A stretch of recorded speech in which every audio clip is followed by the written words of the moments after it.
Morning everybody, Bob Doiron here, and today I want to show you how easy it is to make a PVC bike rack that can hold 3 bikes. And it should be big enough for a Ford F-150, and I'll show you what it looks like outside of the truck. Hang on just a sec.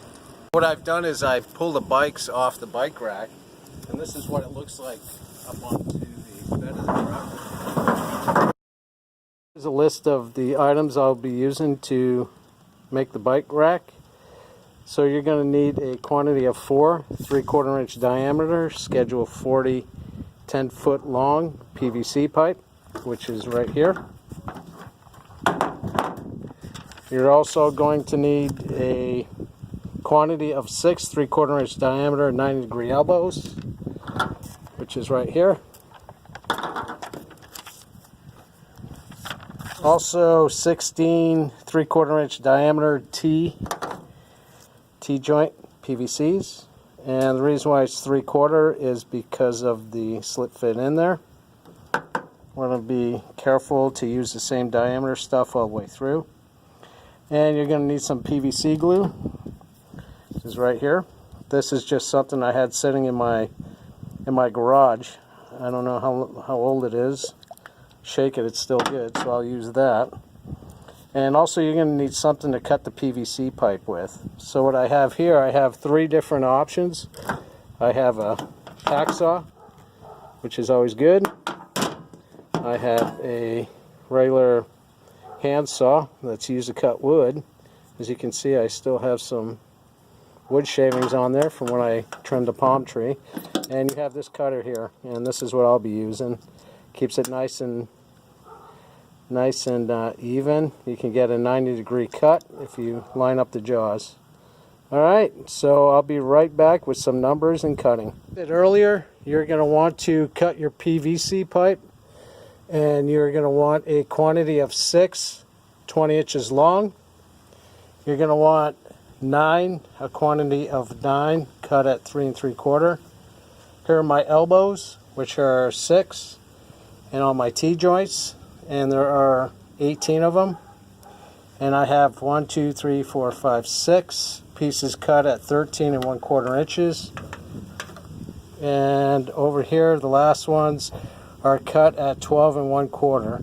So you're going to want to cut 1 2 3 4 5 6 7 8 9 10 11 12. Okay, so once you get them cut, you're going to want to assemble it, and that's what we're going to do next.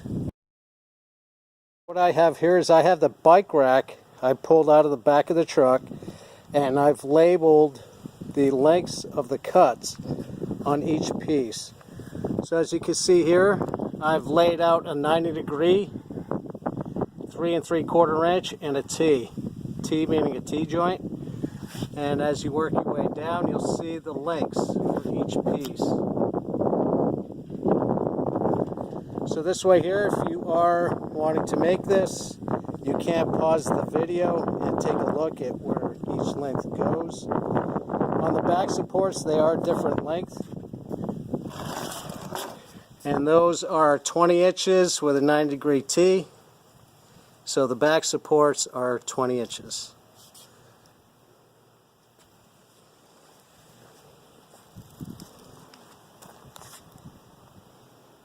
There you go. Here's a good shot for you. So we're going to start with a 90-degree elbow. We're going to put a 3 1/4 inch. Next, then a T. The distance between these two will be for a tire. So if you wanted to kind of think about it, that's where the tire is going to sit. Next, you're going to want to take a 13 1/4 inch length, a T. Another 3 1/4 inch will go next, then another T, just like you see. Next will be a 13 1/4 inch, 13 1/4 inch length of pipe, then another T, then a 3 1/4 inch, and a 90-degree elbow.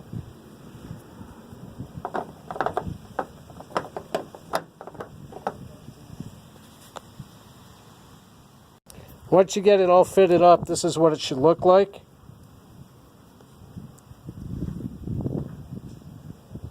Right here. So we're going to have to make 3 of those. So once you get done putting these together, the next assembly will be for these short ones here. So at this sub-assembly, you're going to use 2 12 1/4 inch lengths of PVC here and here, and you're going to fit them into a T-joint. Be sure you use the holes that are in line and not the T or the 90 degree. And you're going to want to assemble 1, 2, 3, 4, 5, 6 of them, just like you see here. So what I've done next is the 6 sub-assemblies you just assembled. I fitted them into one of the 3 long pieces right there, so that the T-joints are all facing up. Once you fit them into one side, you can use the second piece here and assemble it together. And this is what it should look like once you have the edges assembled.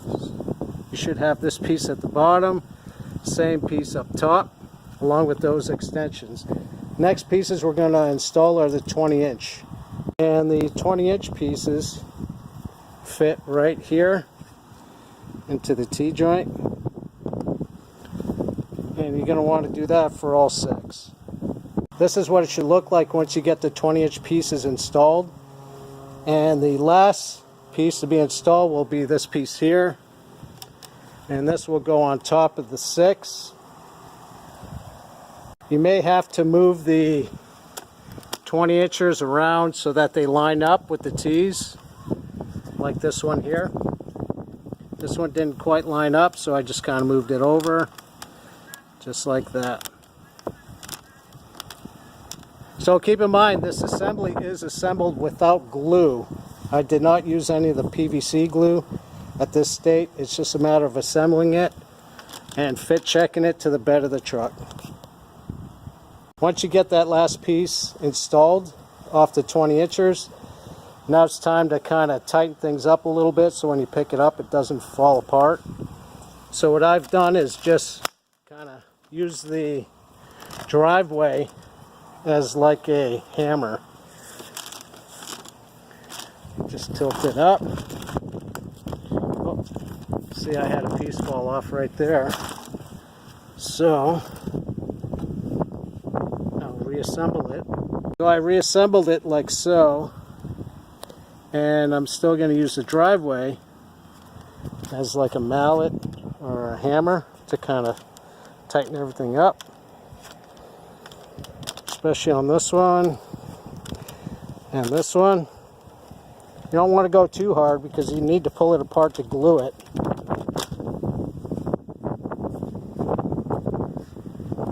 So I just took this and put some weight on it just to kind of give it enough strength so I can lift it off the ground and put it in the back of the truck. And here's the rack sitting in the back of my truck. Just make sure when you put it up here, the 20-inch is angled down and the back PVC is pushed up against the bed of the truck right there at that intersect. So if you're happy with it, from here you're going to want to disassemble it and go ahead and glue it. Glued my subsections. I did this piece here first, this assembly like we did on the dry fit, and then I came in and created these T's. So this way here, when I put them together, it'll be nice and quick. So it'll give some time for a little bit of play for the glue when it dries. Rack here, as it's glued together, you can kind of see along the joints how it's squeezed out. And I took a hammer to it to make sure that all the joints were seated. And that should do it. So next I'll put it in the bed of the truck and I'll load the bikes.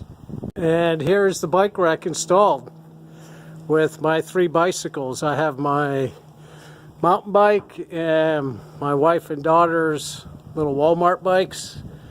But you know what? $20 in a couple hours and I have myself a nice little cool bike rack. So what I will do is I will put some paint on it and make it look a little bit cooler. And I hope that video helps you. And as a word of caution, just because you made the rack, you still need to strap down your bicycles. So make sure you run this through the front tire and you strap it in so everything's nice and tight. Alright, thank you for watching.